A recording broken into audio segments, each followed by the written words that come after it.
Space nerds, what's up? Welcome in for another news drop. Another ship has been revealed this week, seemingly out of nowhere. The Origin ship that I was hoping would be a generalist ship is not. It is a combat ship.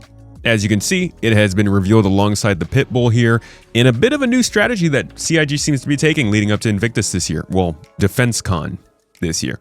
While they have dropped behind the ships episodes before in the past, as you can see here on their channel, last year they did the Guardian MX, we got the MISC Starlancer Max, we got the MTC, even the Idris.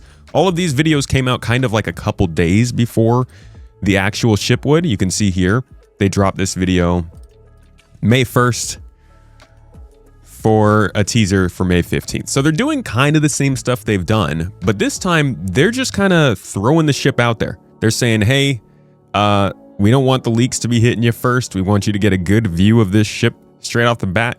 And we want all the marketing for ourselves. So we have now seen the Origin M80 here. And we're going to cover this a little bit deeper in a minute. I just want to go over kind of what's going on with Invictus and how it's shaping up to be. So if you've not done one of these events before, sit back. I'll tell you some of the details of how it works and what you can expect in the next couple of weeks. Now, like I said, we currently have a pretty solid lineup of ships in this week's event. We already know about the Ironclad and Ironclad Assault. There's two of those. We know the Hammerhead is getting its gold pass, but we also know that there is a Hammerhead variant coming, according to Jared. Catches that. Working on an Aegis. You're working on an Aegis. Yeah, very fun. Oh, right. I'm having a lot of fun with this one, particularly this one. You know, it's a shark with a freaking laser beam on it. Nice. And that was being worked on a couple months ago, so I do think that this is coming. It was actually mentioned in the same conversation as the M80 here. So it's not a coincidence they're coming around the same time. Now, we also know that the Odin concept ship is planned for this event. We're going to talk a little bit more about this in just a minute. And then, to be honest, there's a possibility of a ground vehicle. We haven't gone over some of the ground vehicles that are potentially coming to the game soon. Some of them are based a little bit more around crafting. Some are more of a general purpose ground vehicle, but we haven't seen any. And a lot of times there is a ground vehicle coming during this week. Last year again, we got the MTC. As you can see, all of these videos got their own videos. All of these ships, sorry, got their own videos last year.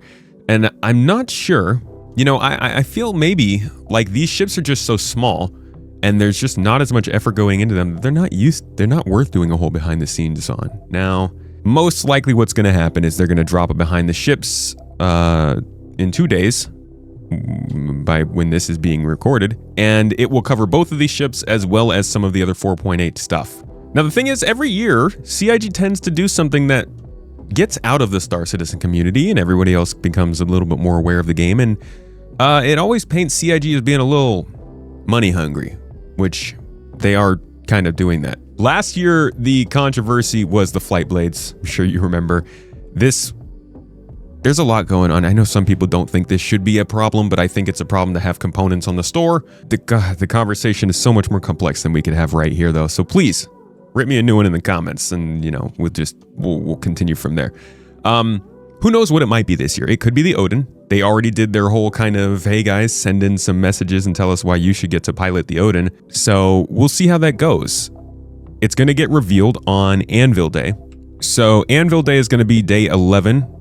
That's May, looks like 24th through the 26th, I want to say. So we'll probably get the Odin at that time, and that'll be our chance to see if they can hold this together and make this actually a pretty wholesome kind of event where people get to buy a very expensive ship, or if this comes off as a bit of a fumble. Either way, they're probably going to make a lot of money from it.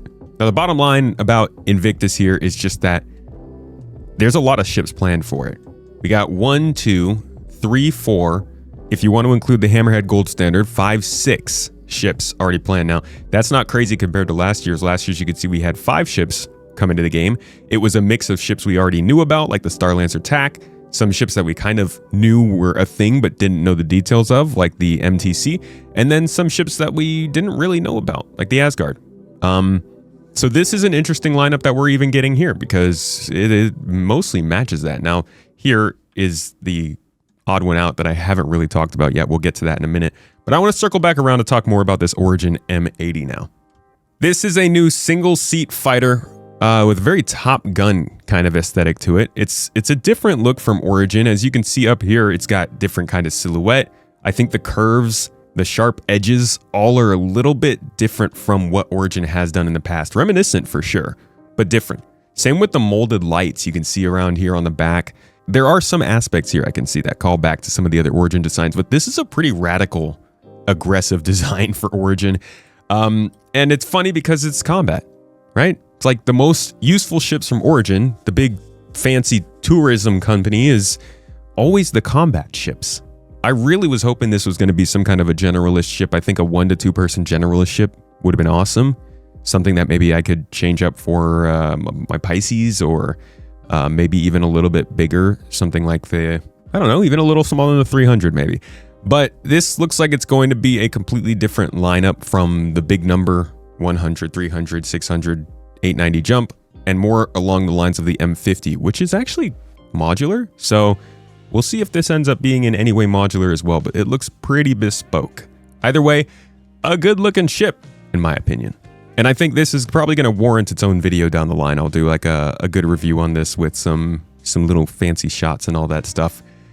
Ultimately, this is just one half of a strategy that they have taken in Invictus, which is, you know, I think a genius strategy. Make 2 combat ships, which are the easiest ships to make right now, and angle them at the 2 most passionate groups in Star Citizen, the Drake fans and the Origin fans. Will this work? It's hard to say. To be quite honest, people have bought a lot of ships and everyone's kind of tired of buying ships. But then when I go and I look to the reactions of this ship getting posted, people are liking it. People are wanting it. It's a nice looking ship, and they're good at making ships. What can I say? Are there too many ships? We go over that question almost every other month. That's for you to answer. And I want to just double down on this idea that these combat ships are easy to make. You know, these are small ships, so it doesn't take a ton of work.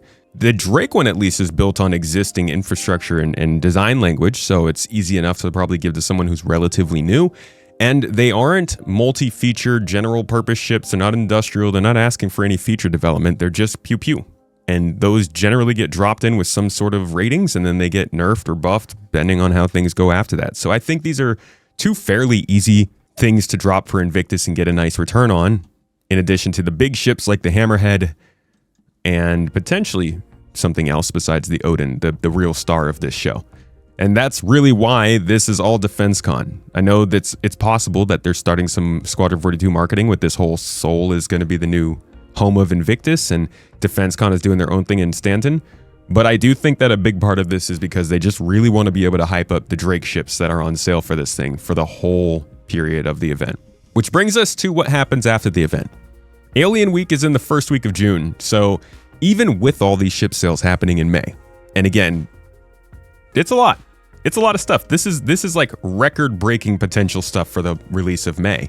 And then you move on to June, where they're talking about Gattac putting out not 1, but actually 2 possible ships, at least introducing. So they're clearly gassing up to make a lot of earnings right now. And this falls in line with the kinds of things that we've been seeing and just sort of reporting on here on the channel over the last several weeks. That financial report, I think, shed some light on how they're trying to make a little bit more money at the moment. And you can see they are ahead of last year in terms of funding. So they're doing pretty good. And now, can they beat $29 million in May like they did last month or last year? It's not just money either. The people who are joining this game newly is way, way beyond what it was last year, or really even the best year, 2022.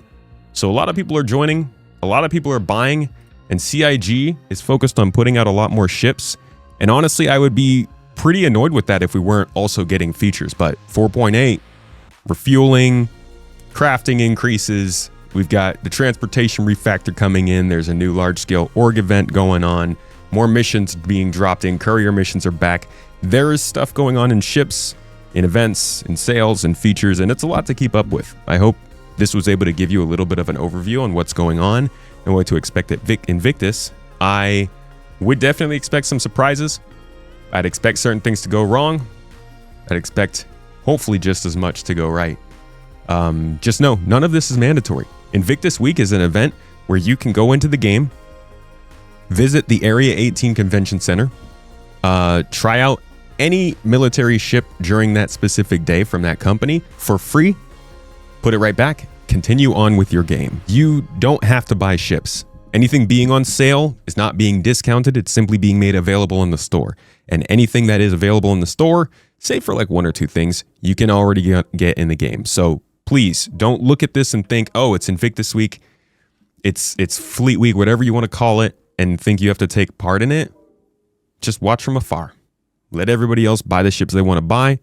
You go and steal them or borrow them when you want them. I hope this gave you some more information on Invictus Week, and particularly the newest Origin ship finally coming to the game. First Origin ship in like 5 years coming to the game. I will be covering the roadmap roundup for you in the next couple of days.